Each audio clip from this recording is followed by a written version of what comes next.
கர்த்தருடைய பரிசுத்த நாமத்துக்கு மகிமை உண்டாவதாக.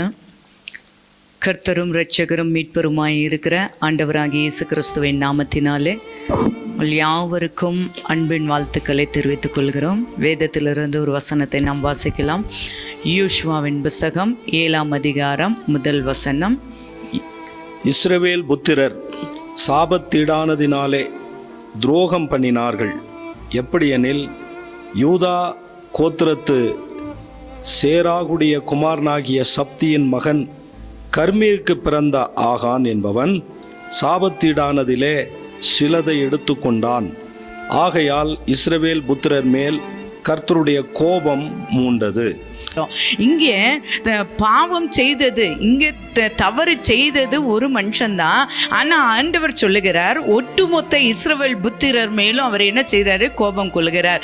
இஸ்ரவேல் புத்திரர் சாபத்தீடானதிலே துரோகம் பண்ணினார்கள். அப்போ இஸ்ரவேல் புத்திரர் முழுவதுமே பாவம் செய்தாங்கன்னு சொல்லி ஒரு அர்த்தத்தில் தான் ஆண்டவர் அங்கே சொல்லுகிறதை பார்க்கிறோம். இங்கே பாவம் செய்தது ஆகான் மட்டும்தான். அந்த ஒரு நபரை மட்டும் சொல்லாம அந்த தவறு செய்தது ஆகான் மட்டும்தான் சொல்றதுக்கு ஆண்டவர்னால முடியும். ஆனா அவரு ஆகான் மட்டும்தான் சொல்லாம மொத்தமாக இஸ்ரவேல் புத்திரர் முழுவதும் பாவம் செய்தார்கள் என்று சொல்லி இங்க வேதத்துல வாசிக்கிறோம்.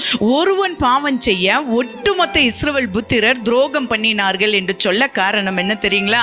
ஆண்டவர் அங்க இஸ்ரவேல் புத்திரர் எல்லாரையும் ஒரே குடும்பமாக, ஒரே சரீரமாக, ஒரே சபையாக ஆண்டவர் அங்க பார்க்கிறார். ஒருவேளை இஸ்ரவேல் ஜனங்க அப்படியே பழுகி பெருகி நிறைய இருந்திருக்கலாம், அவங்க திரளாய் பெருகி இருக்கலாம். ஆனாலும் ஆண்டவருடைய பார்வையில் அந்த 12 கோத்திரமாய் இருந்தாலும், அவர்கள் திரளாய் பெருகினவர்களாய் இருந்தாலும், இஸ்ரவேல் ஜனங்கள் எல்லாரையும் ஆண்டவர் ஒட்டுமொத்தமாக ஒரே குடும்பமாகத்தான் அங்க பார்த்தார்.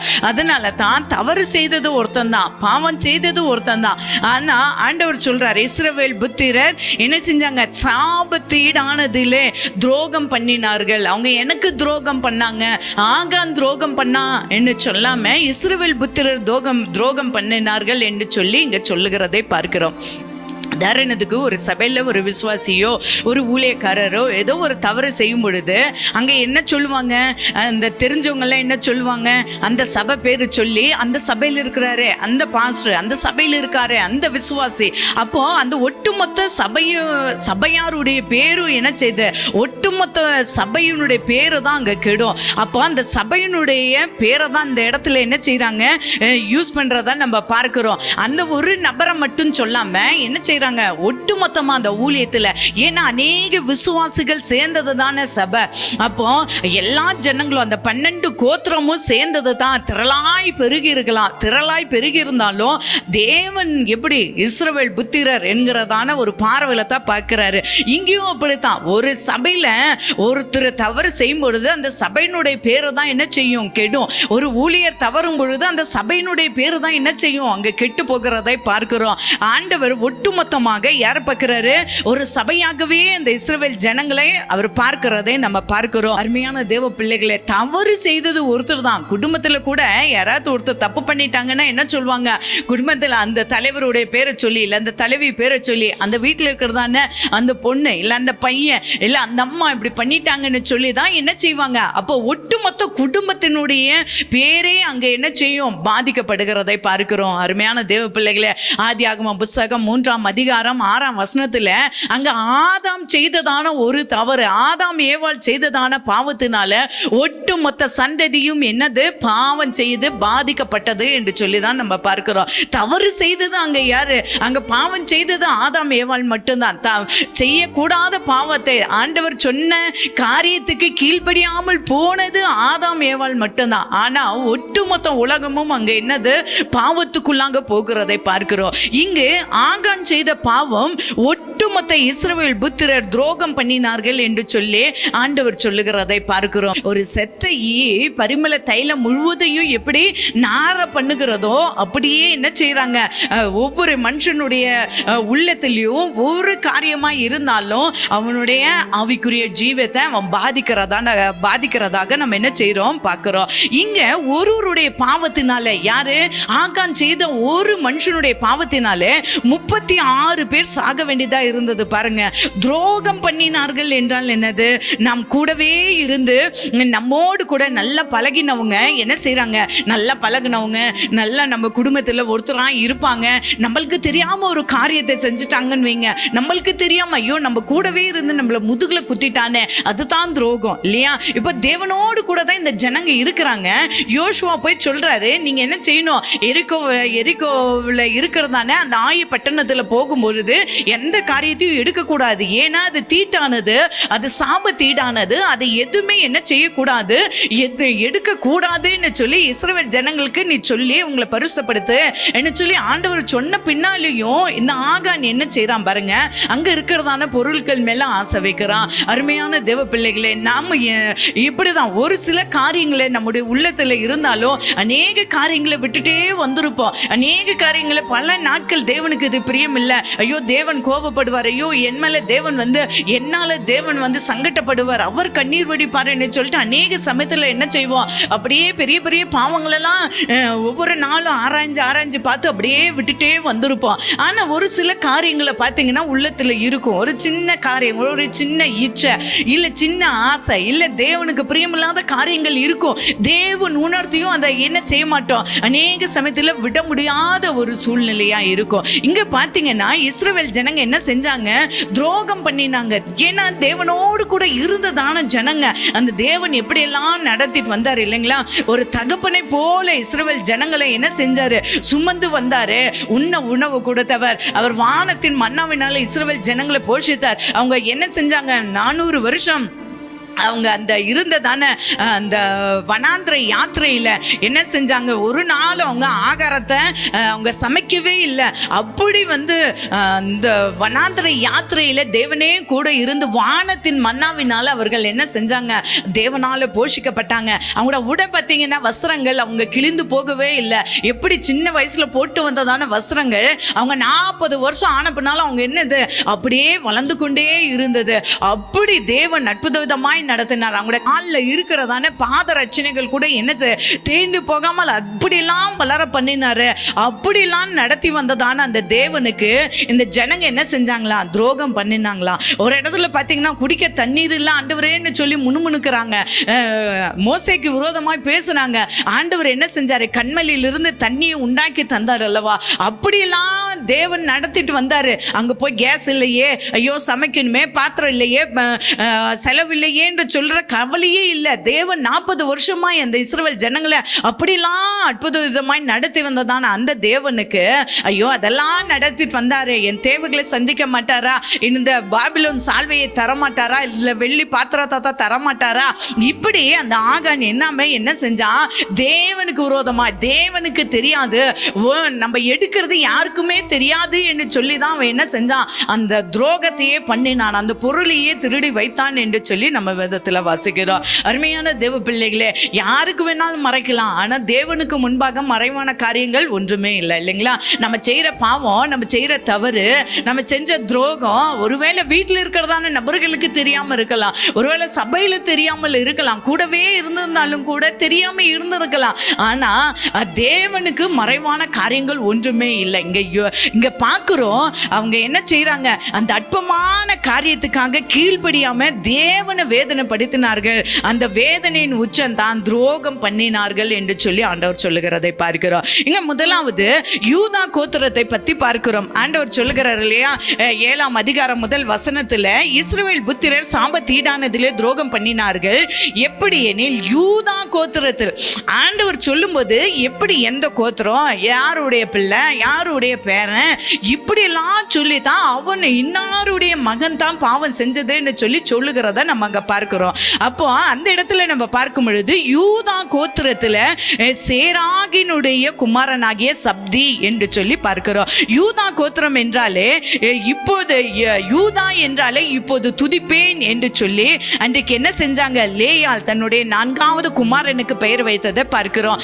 ஆதியாகம புத்தகம் 29ஆம் அதிகாரம் 35 4 வசனத்துல அங்க யாக்கோபுக்கும் லேயாளுக்கு பிறந்ததான 4வது பிள்ளைக்கு தான் என்ன செய்யறாங்க, யூதா என்று சொல்லி பேர் வைத்து இன்னும் நான் கர்த்தரை துதிப்பேன், இப்பொழுது கர்த்தரை துதிப்பேன் என்று சொல்லி பார்க்கிறோம். வாசிக்கலாம். மறுபடியும் அவள் கர்ப்பவதியாகி ஒரு குமாரனை பெற்று இப்பொழுது கர்த்தரை துதிப்பேன் என்று சொல்லி அவனுக்கு யூதா என்று பெயரிட்டாள். பாருங்க, அப்போ இப்போ கர்த்தரை நான் துதிப்பேன், ஏன்னா தேவன் எனக்கு இறங்கினார், தேவன் எனக்கு நல்ல ஒரு பிள்ளையை கொடுத்தார் என்று சொல்லி இப்பொழுது நான் துதிப்பேன். அப்ப நம்ம செய்த காரியங்களுக்கு எல்லாம் தேவனை துதிக்கிறதான ஒரு துதியாக இருந்ததான ஒரு யூதா கோத்திரம். பாருங்க, தேவனுக்கு பிரியமுள்ள ஒரு யூதா கோத்திரம். யூதா கோத்திரம் தேவனுக்கு விசேஷமான ஒரு கோத்திரம்.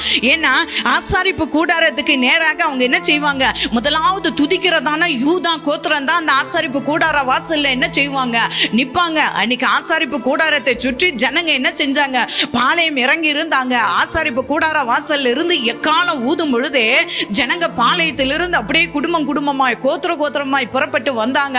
அந்த 2வது எக்காலம் ஊதும் போது பாத்தீங்கன்னா அப்படியே ஆசாரிப்பு கூடார வாசல்ல முதலாவது யூதா கோத்திரம் தான் நிற்கும். ஏன்னா துதிக்கிறது, தேவனை துதிக்கிறது, தேவனை கனப்படுத்துகிறதான ஒரு கோத்திரமாக அவங்க இருந்ததுனால அவங்க என்ன செஞ்சாங்க, முதலாவது இந்த யூதா கோத்திரம் தான் இருக்கும். ஒரு யுத்தம் சொன்னாலே முதலாவது யூதா கோத்திரம் தான் புறப்படும். அப்படி விசேஷமான ஒரு கோத்திரமாக யூதா கோத்திரம் இருந்ததை நம்ம பார்க்கிறோம். ஒரு யுத்தத்துக்கு மட்டுமல்ல, எல்லா காரியத்துக்கும் என்ன செஞ்சாங்க, முன் செல்லுகிறதான ஒரு கோத்திரமாக காணப்பட்டது. அது மட்டுமல்ல, ஆதியாகம புஸ்தகம் 35ஆம் அதிகாரம் 23ஆம் வசனத்துல பாத்தீங்கன்னா, யோசேப்பை கொல்லுவதை விட அவனை அப்படியே விட்டுறலான்னு சொல்லி ஒரு ஆலோசனை கொடுத்ததே யாருன்னா இந்த யூதா தான். எல்லா சகோதரர்களும் சேர்ந்து இவன் என்ன செஞ்சிடலாம், கொன்று போட்டுறலாம் அப்படின்னு சொல்லி தான் நினைச்சு பிளான் பண்ணிட்டு போறாங்க. ஆனா இந்த யூதா மட்டும் என்ன செய்யறான் பாருங்க, ஐயோ அந்த யோசேப்பை கொல்ல வேண்டாம், இந்த குழியில வேணா தூக்கி போட்டுடலாம், இந்த தண்ணீர் இல்லாத கிணற்றுல வேணா தூக்கி போட்டுடலாம், இவன் எப்படியாகலும் பிழைச்சுக்கிட்டோன்னு சொல்லிட்டு என்ன செஞ்சாங்க, உயிரோட விட காரணமே இந்த யூதா கோத்திரமாகத்தான், யூதாவா தான் இருந்தான். இவன் ஜன்னம் பெருத்தவன், இவன் கோத்திரத்துல என்னது, அவன் பழுகி பெருனவங்க.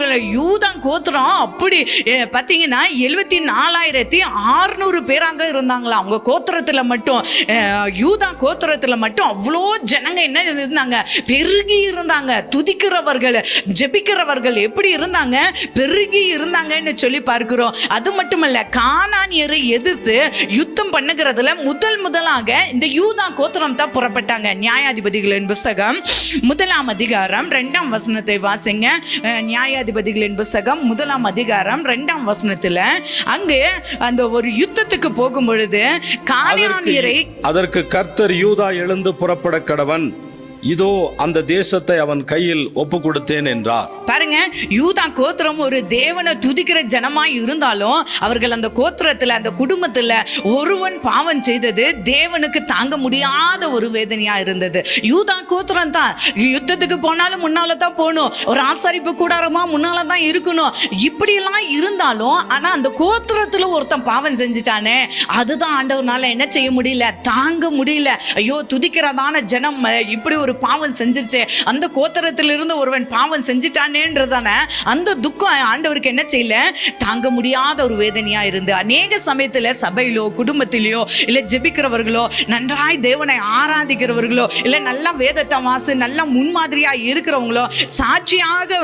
வாழ்ந்தவர்கள் கூட பாவத்துல ஒரு சாத்தானுடைய வஞ்சனையில ஒரு மாம்ச இச்சையில என்ன செய்யறாங்க, அவங்க விழுந்து விட்டாங்கன்னா இவ்வளோ ஒரு துக்கமா இருக்கும் இல்லைங்களா. ஒரு பாவத்துல விழுந்துட்டாங்கன்னா நம்ம என்ன செய்யறோம், அந்த குடும்பத்துல இல்ல சபையில இருந்தாலும் எவ்வளோ ஒரு துக்கம். ஐயோ, நல்லா இருந்தாங்களே, சரியாத ஆராதனைக்கெல்லாம் வருவாங்களே, சரியா சபைக்கு வருவாங்களே, சரியா கொடுப்பாங்களே, ஆனாலும் எப்படி இப்படி விழுந்தாங்கன்னு சொல்லிட்டு நம்ம என்ன செய்வோம், ரொம்ப அந்த கவலைப்படுவோம் இல்லையா. அதே மாதிரிதான் ஆண்டவரும் கூட, ஐயோ யூதா கோத்திரமா இருந்து இப்படி ஒரு பாவத்தில் இவன் விழுந்து போயிட்டானேன்னு சொல்லிட்டு. அருமையான தேவ பிள்ளைகளை, யாரா இருந்தாலும் சரி இல்லையா, யாரா இருந்தாலும் பாவம் செய்து அதை மறைத்தால் ஆண்டவர் என்ன செய்வார், அதுதான் தேவனுக்கு விரோதமான துரோகம். பாவம் செஞ்சுட்டு மறைச்சிட்டா அது என்னது, தேவனுக்கு அது பிடிக்காத ஒரு காரியம். பாவம் எல்லாருமே ஏதோ ஒரு காரியத்தில் விழுந்து போகிறது இயல்புங்க.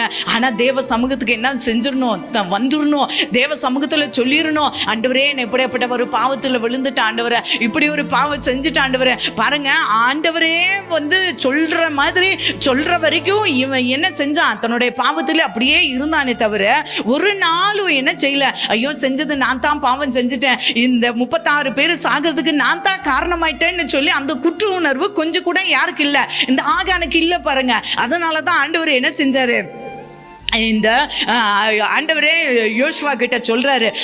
யோசுவா அழுகிறாரு, தேவ சமூகத்துல முகம் குப்புற விழுந்து, ஆண்டவரே நான் இந்த யுத்தத்துக்கு போனேனே, இப்படி ஜனங்க வந்து இறந்து போயிட்டாங்களே, இந்த யுத்தத்துல நாங்க தோற்று போனோமே என்று சொல்லி எல்லாம் அழுகும் பொழுது ஆண்டவரே என்ன செய்யறாரு, காரியங்களை வெளிப்படுத்தி சொல்லுகிறதை பார்க்கிறோம். ஒருவேளை நாம் ஜெபிக்கிறவர்களாக, துதிக்கிறவர்களாக, தேவனுக்கென்று நம்ம ஒருவேளை பல மடங்கு கொடுக்கிறவர்களாக கூட இருக்கலாம், 10க்கு 10% கொடுக்கிறவர்களாக கூட இருக்கலாம். அதுக்காக ஒருத்தர் பாவம் செஞ்சுட்டா நம்ம என்ன செஞ்சிட முடியாது. ஆண்டவரும் விட மாட்டார், சபையிலையும் என்ன செய்ய மாட்டாங்க, அப்படியே கண்ணும் காணாமல் விட்டுற மாட்டாங்க. ஒருத்தர் தவறு செய்யும் போது கண்டிப்பாக என்ன செய்வாங்க, அதை கேட்கத்தான் செய்வாங்க. ஆண்டவரும் அப்படிதான். அதனால தேவ சமூகத்தில் என்ன செய்யணும், நம்ம பாவம் செய்யும் பொழுது நம்ம ஒரு மனுஷன் பாவம் செய்யும் பொழுது நீதிபரராகிய கிறிஸ்து இயேசு நமக்காக என்ன செய்கிறாரா, அவர் வேண்டுதல் செய்கிறவராய் காணப்படுகிறார். அவரோடு கூட சேர்ந்து நாமளும் என்ன செய்யணும், ஆண்டவரே இப்படிப்பட்ட பாவத்துல நான் விழுந்துட்டேன்னு சொல்லி தேவ சமூகத்துல நம்ம என்ன செய்யணும், அவர் கேட்கிறவர்களாக நம்ம காணப்பட வேண்டும். அப்படிதான் நம்ம என்ன செய்யணும், தேவ சமூகத்துல யாரா இருந்தாலும் சரி. ஒருவேளை யூதா கோத்திரமாச்சேன்னு சொல்லிட்டு ஆண்டவர் என்ன செய்யலையே, விட்டு வைக்கலையே.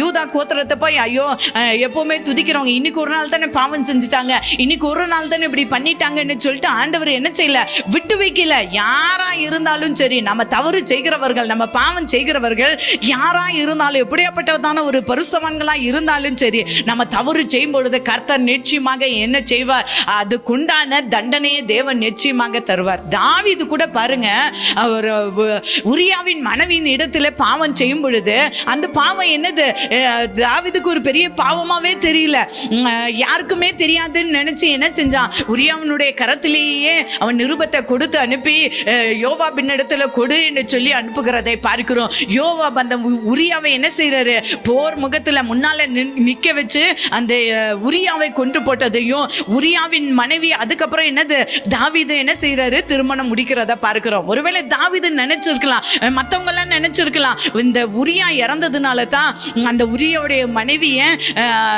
பத்சேபால இந்த தாவீது என்ன செஞ்சிருக்கிறாரு, திருமணம் முடிச்சிருக்கிறாரு அப்படின்னு சொல்லிட்டு ஒருவேளை மரியாதையா நினைச்சிருக்கலாம். ஆனா அங்க பாவம் செஞ்சது, அங்க கொலை பண்ணினது, இதெல்லாம் யாருக்குமே தெரியலன்னு சொல்லி, இவனுடைய பிளான் யாருக்குமே தெரியலன்னு சொல்லி கூட தாவீது நினைச்சிருக்கலாம். ஆனா தேவனுக்கு முன்பாக மறைக்க முடியலையே. ஆண்டவர் உடனே என்ன செய்யறாரு, ஊழியக்காரனை அனுப்பி, தீர்க்கதரிசி அனுப்பி, தான் செஞ்சது பாவம் என்கிறத அவர் என்ன செய்யறாரு, உணர்த்துகிறதை பார்க்கிறோம். அருமையான தேவ பிள்ளைகளை, அநேக சமயத்தில் அப்படிதான், இதெல்லாம் பாவமா, இதெல்லாம் ஒரு சின்ன தப்பு தானே, இது தேவனுடைய பார்வையில் சின்ன தப்பு தானே, சின்னதோ பெருசோ நம்ம என்ன செய்யக்கூடாது, தேவ சமூகத்தில் மறைக்க கூடாது. அப்படி மறைக்காமல் தேவ சமூகத்தில் நம்ம என்ன செய்யணுமா, அறிக்கை இடுகிறதான தேவ பிள்ளைகளாக நம்ம காணப்பட வேண்டும். நம்ம பாவங்களை அறிக்கை இடுகிறவர்களாக, அறிக்கை செய்யறதுக்கு மட்டுமல்ல, அதை விட்டு விடுகிறதான தேவ பிள்ளைகளாக நம்ம பார்க்க வேண்டும். இப்பொழுது பார்க்கிறோம், யூதா கோத்திரத்துல என்னது, முதலாவது வசனத்துல வாசிக்கிறோம், யூதா கோத்திரத்துல சேராகுனுடைய குமாரன் என்று சொல்லி வாசிக்கிறோம். சேராகு என்று சொன்னால், சேராகு என்று சொன்னால் உதிக்கும் ஒளி அல்லது சூரியன் என்று சொல்லி அர்த்தமாம். சேராகு என்று சொன்னால் உதிக்கிறதான ஒளி. உதிக்கிற ஒளி எப்படி பிரகாசமா இருக்குமோ, இருளில் இருக்கிறதான ஜனங்கள் ஒரு பெரிய வெளிச்சத்தை கண்டார்கள் என்று சொல்லி நம்ம வேதத்துல வாசிக்கிறோம். கிறிஸ்து எப்படி உலகின் ஒளியாக இருந்தார் அல்லவா, நானே உலகின் ஒளி, என்னை பின்பற்றுகிறவன் இருளிலே நடவாமல் ஜீவ ஒளி அடைந்திருப்பான் என்று சொல்லி யோவான் 8:12 வாசிக்கிறோம். அப்படி இருக்கிற சமயத்துல இவன் எப்படி இருக்கிறான், சேராகு என்று சொன்னால் உதிக்கிறதான ஒரு ஒளி என்று சொல்லி, சூரிய ஒளி எப்படி அந்த இருளெல்லாம் நீக்கிட்டு ஒரு பெரிய வெளிச்சத்தை, இரவு நீங்கி ஒரு பகல் வரும் பொழுது ஒரு பெரிய வெளிச்சம் உண்டாகுகிறது போல இந்த சேராகனுடைய வாழ்க்கை எப்படி இருந்தது தெரியுங்களா, வெளிச்சமா இருந்தது. அவன் உதிக்கிற ஒளியை போல அவன் பிரகாசம் உள்ளவனா இருந்தான். அடுத்தது பார்த்தீங்கன்னா, சப்தி என்று சொன்னால் கொடுக்கும் தன்மை உடையவன் என்று சொல்லி அர்த்தம். அவனுக்கு எப்படி கொடுக்கிறதான ஒரு குணம். ஒருவேளை இந்த தாத்தாவுனுடைய கொள்ளு தாத்தா தான் இந்த சேராக. அவருடைய குணம் கூட இந்த ஆகானுடைய உள்ளத்துல இல்ல பாருங்க. அவன் எப்படி வெளிச்சமா இருந்தான், சேராக எப்படி ஒளியா இருந்தான், சூரியனை போல பிரகாசமா இருந்தது போல இந்த ஆகானுடைய சுவாபம் இல்லையே. ரெண்டாவது சப்திக்குண்டான ஒரு குணங்கள், கொடுக்கிற தன்மை இல்லை இவனுக்குள்ளாக. எப்படி இருந்துச்சு? எடுக்கிறதான ஒரு குணம் இருந்துச்சு. அவனுக்குள்ளாக திருடுகிறதான ஒரு குணம் ஆகானுக்குள்ளாக இருந்ததே. அருமையான தேவ பிள்ளைகளே, துதிக்கிற ஜனங்கள் தான், ஜெபிக்கிற ஜனங்கள் தான், ஆனா பாவம் உள்ள இருந்தது. அடுத்தது பாத்தீங்கன்னா கர்மி என்று சொன்னாலே கனி நிறைந்தவன் என்று சொல்லி அர்த்தம். கனி நிறைந்த ஒரு யோசேப்பை பாத்தீங்கன்னா அவன் கனி நிறைந்ததான ஒரு வாழ்க்கை வாழ்ந்தான் இல்லையா. கனி கொடுக்கும் ஒரு திராட்சை செடியாக யோசேப்பு இருந்தானு. கர்மி என்று சொன்னாலே கனி நிறைந்தவன் என்று சொல்லி அர்த்தம். ஆவின் கனிகள் இல்லைன்னா நம்ம என்ன செய்ய முடியாது? பரலோகத்துக்கு போக முடியாது. அப்ப கனி நிறைந்த ஒரு வாழ்க்கை, அந்த கனி நிறைந்ததான ஒரு வாழ்க்கை, ஒரு குணம் ஒரு இந்த ஆகானுக்குள்ளாங்க இல்ல பாருங்க. அவனுக்குள்ளாங்க இப்படியே தானே கலகம் பண்ணுகிறதான ஒரு சுவாபம். ஆகான் என்று சொன்னாலே கலகம் பண்ணுகிறவன், இல்லைன்னா தொல்லை தருபவன் என்று சொல்லி அர்த்தமாம். கலகம் பண்ணிட்டான் பாருங்க. அங்க இருக்கிறதான ஜனங்கள், இஸ்ரவேல் ஜனங்கள் யுத்தத்துக்கு போகும்போது பெரிய கலக்கம் உண்டாச்சே. கலகம் பண்ணுகிறவன் என்று சொல்லி அர்த்தமாம். அருமையான தேவ பிள்ளைகளே, இப்படிப்பட்டதான சுவாபம் ஒரு அப்பாக்குள்ளாக, தாத்தாக்குள்ளாக, கொள்ளு தாத்தாக்குள்ளாக காணப்படுகிறதான எந்த சுவாபமுமே இந்த ஆகானுக்குள்ளாக இல்ல பாருங்க. ஆகான் எப்படிப்பட்டவனாய் இருந்தா? அவன் தேவனுக்கு கோபம் ஊட்டுகிறவனாக காணப்படுகிறதை நம்ம என்ன செய்கிறோம்? வேதத்துல வாசிக்கிறோம். அவனுடைய செயலினால, இந்த ஆகானுடைய செயலினால 36 பேர் அந்த இடத்துல என்ன செய்யறாங்க? மாண்டு போகிறதை, செத்து போகிறதை பார்க்கிறோம். அருமையான தேவ பிள்ளைகளே, அவனுடைய குடும்பத்துக்கே அவன் என்ன செஞ்சான்? ஒருத்தன் செய்த பாவத்தினால அவன் குடும்பத்துக்கே என்ன செஞ்சது? பாவம் வந்ததை நம்ம பார்க்கிறோம். இங்க அதனாலதான் என்ன செஞ்சாரு? கர்த்தருக்கு கோபம் வந்தது என்று சொல்லி நம்ம வேதத்துல வாசிக்கிறோம். அருமையான தேவ பிள்ளைகளே, யோசுவாவின் புத்தகத்துல நம்ம வாசிக்கிறோம். யோசுவா 7ஆம் அதிகாரத்துல 20-21 வசனங்களை நம்ம வாசிக்கும் பொழுது, அப்பொழுது ஆகான் யோசுவாவுக்கு பிரதியுத்தரமாக, மெய்யாகவே நான் இஸ்ரவேலின் தேவனாகிய கர்த்தருக்கு விரோதமாக பாவம் செய்தேன், இன்னென்ன பிரகாரமாக செய்தேன். கொல்லையிலே நேர்த்தியான ஒரு பாபிலோனிய சால்வையையும் 200 வெள்ளி சேக்கலையும் 50 சேக்கல் நிறையான ஒரு பொன் பாலத்தையும் நான் கண்டு அவைகளை இச்சித்து எடுத்துக்கொண்டேன். இதோ அவைகள் என் கூடாரத்தின் மத்தியில் பூமிக்குள் புதைந்திருக்கிறது, வெள்ளி அதன் அடியில் இருக்கிறது என்றான். பார்க்கிறோம் இங்க ஆகான் இப்பதான் சொல்றான் பாருங்க. அப்ப அது வரைக்கும் ஆண்டவர் என்ன செய்யறாரு? டைம் கொடுக்கறாரு. எப்படி இவங்க கண்டுபிடிக்கிறாங்க? கோத்திரமா வர சொல்றாங்க. முதல்ல ஒவ்வொரு கோத்திரமா வர சொல்லி, அதுக்கப்புறம் யூதா கோத்திரத்தின் பேரை போட்டு, அதுக்கப்புறம் யூதா கோத்திரத்துல இருக்கிறதானே இத்தனை பேருங்களும் யாரு? சேராகு, இல்ல சப்தி, கர்மி, அதுக்கப்புறம் தான் ஆகானுடைய பேர் வருது. அப்படி இருக்கிற சமயத்துல தேவன் அவ்வளோ நேரம் கொடுத்துருந்தும் கூட இவனுக்குள்ளாக ஒரு உணர்வே வரல பாருங்க. அட்லீஸ்ட் யோசுவா கோத்திரமா வாங்க, ஆண்டவர் யார் அந்த தவறு செஞ்சது, யார் அந்த பாவம் செஞ்சதுன்னு சொல்லிட்டு என்கிட்ட சொல்லிட்டாரு, அதனால நீங்க எல்லாரும் கோத்திரமா வாங்கன்னும் போதாவது இந்த ஆகானுக்கு என்ன செஞ்சிருக்கணும்? ஐயோ, தவறு செஞ்சது நான் தானே, என்னால தானே இத்தனை ஜனங்க செத்தாங்க, என்னால தானே எல்லாரும் பாதிக்கப்பட்டாங்க, அந்த உணர்வு வரல பாருங்க. ஐயோ, என்னால குடும்பம் பாதிக்கப்படுகிறதேங்கிறதான ஒரு உணர்வு கூட இல்ல பாருங்க. இன்னைக்கு அப்படித்தான் அநேக சமயத்துல நம்ம என்ன செய்யணும்? ஐயோ, நான் ஒரு காரியத்தை பேசினா, நான் ஒரு காரியத்தை செஞ்சா என் பிள்ளைங்க பாதிக்கப்படுவாங்களே, என் குடும்பம் பாதிக்கப்படுமேங்கிறதான உணர்வு என்ன செய்யணும்? வரணும். இவனுக்கு அந்த ஒரு உணர்வே இல்லை பாருங்க. தேவன் அவ்வளவு நேரம் கொடுத்திருந்தும் கூட அவன் உணராதவனா இருக்கிறான் பாருங்க. அவனுக்கு என்னது? ஐயோ, அந்த பாவ அறிக்கை செய்யணுமே, பாவத்தை உணர்த்துகிறதான அந்த உணர்வே இல்லாதபடிக்கு அவ்வளோ நேரம் கொடுத்தும் கூட தேவன் ஒருத்தர் பாவம் செய்யும்போது உடனே அவர் என்ன செய்யறாரு? தண்டிக்கிறவர் கிடையாது. நேரத்தை கொடுக்கிறாரு, காலத்தை கொடுக்கிறாரு. இவனுக்கு உணர்வு வருமா? தாவீது பாவம் செஞ்ச போது கூட அவன் பச்சைபாலின் இடத்துல பாவம் செஞ்சு 1 வருஷ காலமா அவனுக்கு என்னது? உணர்வே இல்லாத சமயத்துல தான் ஆண்டவர் என்ன செய்யறாரு? தீர்க்கதரிசி அனுப்புறாரு. அநேக சமயத்துல அப்படித்தான் உணர்வு இல்லாம நம்ம அந்த பாவத்திலேயே அப்படியே இருந்து விடுகிறதுனால தான் ஆண்டவர் என்ன செய்யறாரு?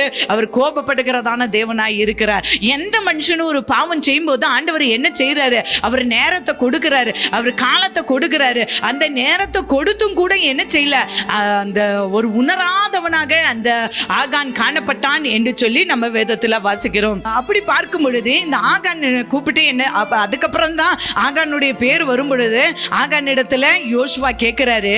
அப்பொழுது யோசுவா ஆகானை நோக்கி 19ஆம் வசனத்துல, மகனே, நீ இப்போது இஸ்ரவேலின் தேவனாகிய கர்த்தரை மகிமைப்படுத்து, அவருக்கு முன்பாக அறிக்கை பண்ணி நீ செய்ததை எனக்கு சொல்லு, அதை என்ன செய்யாத, ஒழிக்காத, அதை நீ மறைக்காத. பாவத்தை என்ன செய்யணும், அறிக்கையிட்டணும், அதை விட்டுறணும். அதை தேவ சமூகத்துல நம்ம என்ன செய்யக்கூடாது. எப்படியாப்பட்ட பாவமா, ஒருவேளை சந்தேகப்படுகிறவர்களா இருக்கலாம், சண்டை பண்ணுகிறவர்களா இருக்கலாம், சண்டை போடுகிறதெல்லாம் ஒரு பாவமான்னு நினைக்கலாம், கெட்ட வார்த்தை பேசுகிறதெல்லாம் ஒரு பாவமானு நினைக்கலாம். அருமையான தேவ பிள்ளைகளை, எதுவா இருந்தாலும் நம்ம என்ன செய்யணும், தேவனுக்கு பிரியமில்லாத காரியங்களை எதையும் நம்ம செய்யாதபடிக்கு விட்டு விடுகிறதான தேவ ஜனங்களாக நம்ம என்ன செய்யணுமா, காணப்பட வேண்டுமா. இங்கு பார்க்கிறோம், அப்பொழுதுதான் ஆகான் ஒவ்வொன்றா என்ன செய்யறான், அறிக்கையிடுறான். அறிக்கையிட்டு அதை என்ன அந்த இந்த இப்போ யோசுவாக்கு முன்பாக அறிக்கையிடுகிறதான அந்த ஆகான் முன்னாலேயே என்ன செஞ்சிருக்கலாம், அவன் தேவ சமூகத்தில் அறிக்கையிட்டு இருக்கலாம். ஐயோ பாவம், நான் தானே செஞ்சேன், என் குடும்பம் பாதிக்கப்படுது, இந்த இஸ்ரவேல் ஜனங்க முழுவதும் பாதிக்கப்படுறாங்களேங்கிறதான அந்த எண்ணம் இல்லாதவனாக, உணர்வு இல்லாதவனாக, அந்த பாவ உணர்வே இல்லாத ஒரு மனுஷனாக தான் என்ன செய்யறான், அங்க ஆகான் காணப்படுகிறதை பார்க்கிறோம். அப்போதுதான் சொல்றான், என்னது ஒரு பொன் பாலத்தை கொள்ளையிலே நேர்த்தியான ஒரு பாபிலோன் சால்வையும் 200 வெள்ளி சேக்கலையும் 50 சேக்கல் நிறையான ஒரு பொன் பாலத்தையும் நான் கண்டு அவைகளை இச்சித்து எடுத்துக்கொண்டேன். இதோ அவைகள் என் கூடாரத்தின் மத்தியிலே பூமிக்குள் புதைந்திருக்கிறது, வெள்ளி அதன் அடியிலே இருக்கிறது என்று சொல்லுகிறதை பார்க்கிறோம். பொன்னும் வெள்ளியும் தேவனுடையது, அது ஆலய பொக்கிஷ சாலையிலே சேர வேண்டியது என்று சொல்லி வேதத்துல வாசிக்கிறோம். பாருங்க, கர்த்தருடைய பொக்கிஷத்திலே சேர வேண்டியதை மனுஷன் எடுத்தா தான் என்னது, அது தீட்டானது, அது சாபத்தீடானது. அது தேவ சமூகத்துக்கு வரும்போது தீட்டு கிடையாது. அதனால என்னது, அது தேவனுக்கு உண்டானதை இவன் என்ன செஞ்சுட்டான், எடுத்துட்டான். அதை தான் ஆண்டவர் என்ன செய்யறாரு, அதை தான் ஆண்டவர் சொல்றாரு சாபத்தீடானதுன்னு சொல்லி. வேதத்துல அனனியா சப்பிராலை பற்றி கூட நம்ம வாசிக்கிறோம் இல்லையாங்களா.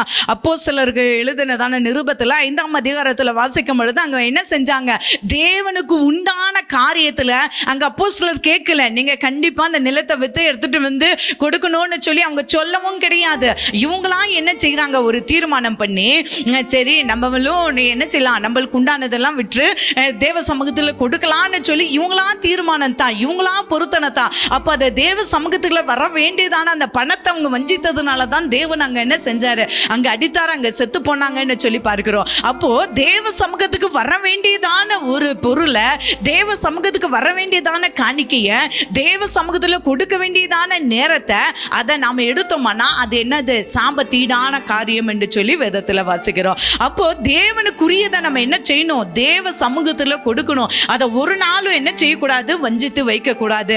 இவன் என்ன செஞ்சான், கூடாரத்தின் மத்தியில, நம்ம சரீரத்தின் கூடாரம் என்கிறது எதுங்க, ஆத்துமா, நம்முடைய இருதயத்தில் அவன் என்ன செஞ்சான், ஆழத்துல புதைத்து வைத்தான். அத்தனை பாவங்களையும் என்ன செஞ்சான், ரகசியங்களையும் தோண்டி எடுத்து நியாயப்பிரமாணத்தின் அந்த தீயில சுட்டரிக்க வேண்டியதான ஒரு மனுஷன் இப்போ என்ன செய்யறான், எல்லாத்தையும் உள்ளத்துல போட்டு மறைத்து வைக்கிறதை பார்க்கிறோம். அருமையான தேவ பிள்ளைகளே, ஒரு நாளும் நம்ம என்ன செய்யக்கூடாது, பாவத்தை மறைத்து வைக்கிறவர்களா இருக்கக்கூடாது. இங்க பார்க்கிறோம், யோசுவாவின் புஸ்தகம் 7ஆம் அதிகாரம் 24ஆம் வசனத்தை வாசிக்கும் பொழுது, அப்பொழுது யோசுவாவும் இஸ்ரவேல் எல்லோரும் கூட சேராகின் புத்திரன் ஆகிய ஆகானையும் அந்த வெள்ளியையும் சால்வையையும் பொன் பாலத்தையும் அவன் குமாரரையும் குமாரத்திகளையும் அவன் மாடுகளையும் கழுதைகளையும் ஆடுகளையும் அவன் கூடாரத்தையும் அவனுக்குள்ள யாவையும் எடுத்து ஆகோர் பள்ளத்தாக்குக்கு கொண்டு போனார்கள் என்று சொல்லி வாசிக்கிறோம். அருமையான தேவ பிள்ளைகளே, ஒரு நாளும் பாருங்க, ஆண்டவர் வந்து ஒருத்தர் செய்த பாவத்துக்கு அந்த குடும்பம் முழுதும் தண்டிக்க காரணம் என்ன தெரியுங்களா? ஒருவேளை இவன் பாவத்தை என்ன செஞ்சிருப்பான், குடும்பமா அந்த யுத்தத்துக்கு போகும் பொழுது, தன் பிள்ளைகளை கூட்டிட்டு கொண்டு போகும் பொழுது, இதை நான் இந்த சால்வையை நான் எடுத்திருக்கிறேன், இந்த பொருளை நான் எடுத்திருக்கிறேன், நீங்க என்ன செய்யக்கூடாது, வெளியில யாருக்கும் சொல்லக்கூடாது, பாரு கூடாரத்துல தான் மறைச்சு வச்சிருக்கிறேன். அவங்க மனைவி பிள்ளைகள்கிட்ட எல்லாம் சொல்லியிருப்பாரு, இதெல்லாம் என்ன செஞ்சிருக்கிறேன், நான் இங்க தான் மறைச்சு வச்சிருக்கிறேன், யார் கேட்டாலும் சொல்லக்கூடாது, யார் வந்து ஏதாவது கேட்டாலும் நீங்க என்ன செஞ்சிடக்கூடாது, இது சொல்லிடக்கூடாது, இது மறைக்கணும்னு சொல்லி தான் கெட்ட கேட்டதும் இல்லாம தன் மனைவி பிள்ளைகள் எல்லாம் என்ன செஞ்சுட்டான், இந்த பாவத்துல என்ன செஞ்சதுனால தான் ஆண்டவர் என்ன செஞ்சாரு, குடும்பமாகவே அவன் மனைவி பிள்ளைகள் அவனுக்கு உண்டான எல்லாவற்றையும் அவர் என்ன செஞ்சாராம், அவர் கல்லெறிந்து கொண்டார்கள் என்று சொல்லி வேதத்துல வாசிக்கிறோம். உபாகம புஸ்தகம் 24ஆம் அதிகாரம் 16ஆம் வசனத்துல வாசித்து பாருங்க. இங்க பார்க்கிறோம், பிள்ளைகளுக்காக பிதாக்களும் பிதாக்களுக்காக பிள்ளைகளும்